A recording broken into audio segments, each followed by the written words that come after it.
Assalamualaikum. Selamat datang di Kisah Kasih Channel. Salam sejahtera untuk panjenengan semua.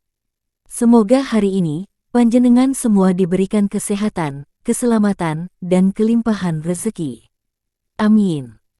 Pada kesempatan kali ini, kita akan membahas sebuah negara kecil di tanduk Afrika, yang diapit negara Sudan dan Ethiopia, yang memiliki beragam keunikan, yaitu negara Eritrea.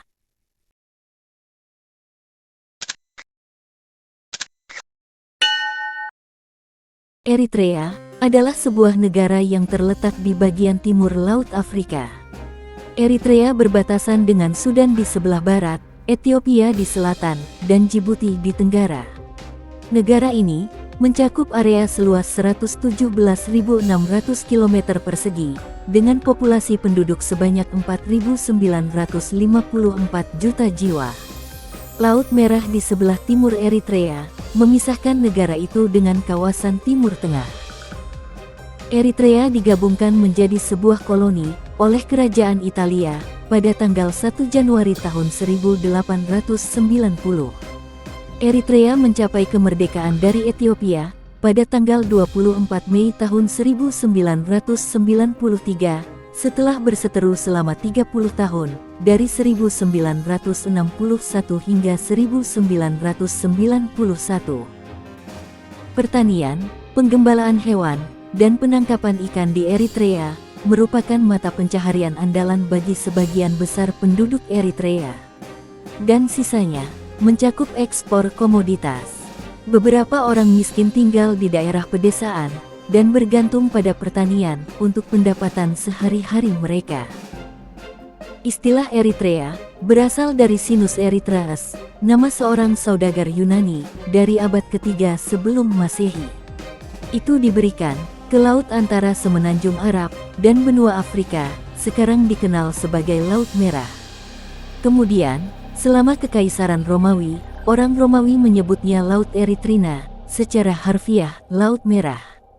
Ketika Italia berada di bawah kepemilikannya, koloni di sebidang tanah di sepanjang Laut Merah tersebut, pada tahun 1890, ia menamakannya Eritrea.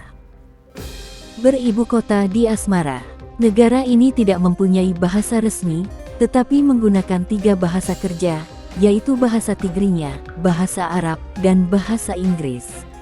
Bahasa keempat, yaitu bahasa Italia, kadang-kadang juga digunakan untuk perdagangan.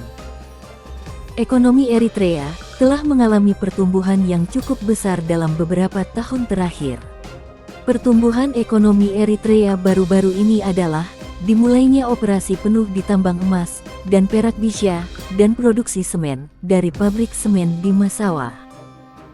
Terlepas dari masalah politik dan ekonomi Eritrea, adapun sejumlah fakta unik dan menarik yang belum banyak diketahui sebagian orang, sebagai berikut. Di Eritrea, hanya ada satu stasiun televisi lokal, yaitu ERI-TV, milik negara, adalah satu-satunya stasiun televisi yang ada dan menjadi corong pemerintah. Namun, jika ada yang memiliki parabola, akses televisi bisa ke saluran internasional. The Committee to Protect Journalists, atau CPJ mengatakan, kebebasan pers di negara ini rendah dan digambarkan sebagai negara yang paling disensor di dunia.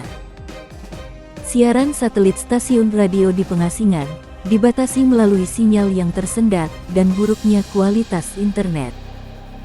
Eritrea disebut sebagai negara tertutup, namun telah menunjukkan bahwa lebih dari 91% rumah di kota-kota besar dan kecil memiliki antena parabola dan menerima lebih dari 650 saluran TV internasional. Internet yang terbatas, tentu saja jaringan ATM juga sulit terwujud. Di sini, ATM tidak ada. Untuk menarik uang, nasabah harus antre di bank. Di negara yang beribu kota di Asmara ini, pemerintah telah memberlakukan batasan jumlah penabung uang yang dapat ditarik dari rekening bank mereka. Eritrea tak pernah mengadakan pemilihan presiden. Eritrea adalah negara satu partai dan tidak pernah mengadakan pemilihan regional atau lokal, bahkan pemilihan nasional dan presiden. Eritrea hanya memiliki satu presiden, sejak tahun 1993. Sebagai jajahan Italia, Asmara, ibu kota Eritrea, disebut sebagai Roma Baru karena sebagian besar bangunan tua di Asmara memiliki arsitektur Italia. Setelah Benito Mussolini mengambil alih Eritrea, dia mencoba mengubah Asmara menjadi Little Roma di Afrika. UNESCO, Badan Kebudayaan PBB, telah mendaftarkan Asmara sebagai situs warisan dunia dan menggambarkannya sebagai contoh luar biasa dari urbanisme modernis awal pada awal abad ke-20 dan penerapannya dalam konteks Afrika. Eritrea, termasuk negara produsen bir, didirikan pada 1939 oleh insinyur Italia Luigi Mlottia. Asmara Brewer adalah satu-satunya tempat pembuatan bir di negara ini. Tempat pembuatan bir tersebut mengalami peningkatan beberapa tahun yang lalu. Mlottia datang untuk membangun jalan dan infrastruktur lainnya di bekas jajahan Italia. Ia pun melihat celah di pasar untuk tempat pembuatan bir dan mengambil kesempatan itu. Wilayah Eritrea pernah menjadi bagian dari kerajaan Aksum yang kuat dan makmur pada abad ke-3 hingga ke-7 Masehi. Kerajaan ini dikenal dengan kekayaannya dan pengaruhnya dalam perdagangan dan agama di wilayah itu.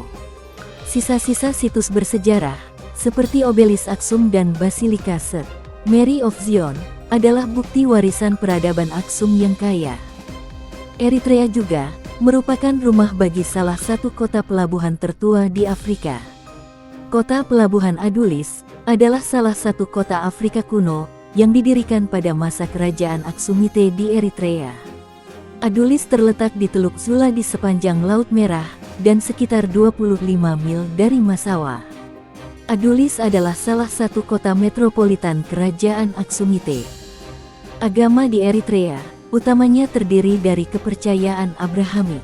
Sejak Mei tahun 2002, pemerintah Eritrea resmi mengakui Gereja Tewahedo, Ortodoks Eritrea, Gereja Katolik Eritrea, Gereja Lutheran Evangelikal, dan Islam. Mayoritas industrinya adalah tekstil dan pakaian, daging proses, bir, sepatu, dan keramik. Salah satu bagian budaya Eritrea yang paling dikenal adalah upacara minum kopi. Selama upacara minum kopi, ada tradisi yang dijunjung tinggi. Orang Eritrea sama-sama menghargai musik dan lirik yang serupa, perhiasan dan wewangian, serta permadani dan kain, seperti banyak populasi lain di wilayah tersebut. Pakaian adat, yang umum bagi penduduk dataran tinggi Kristen Tigrinya, terdiri dari gaun, kemeja disertai celana putih, yang disebut surias. Dalam komunitas Muslim di dataran rendah Eritrea, para wanita secara tradisional mengenakan pakaian berwarna cerah. Demikian informasi mengenai negara Eritrea, digambarkan sebagai negara yang paling disensor di dunia.